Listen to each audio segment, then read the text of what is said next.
আলিপুরদুয়ার জেলার বিজেপি প্রার্থী মনোজ টিগ্গা ৭৪,০৪৭ ভোটে পরাজিত করেছেন তৃণমূলের প্রকাশিক বারাইকে। জয়ের ব্যবধান অবশ্য সালের চেয়ে অনেকটাই কম। তবে মঙ্গলবার রাত ৮টা নাগাদ বীরপাড়ায় ব্যান্ডপার্টি বাজিয়ে উল্লাস প্রকাশ করেন।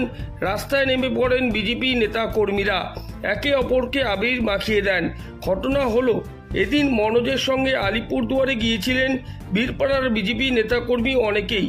বাড়ি ফিরতে তাদের রাত হয়ে যায়, তবে বীরপাড়ায় ফিরে তারা উল্লাসে গা ভাসান।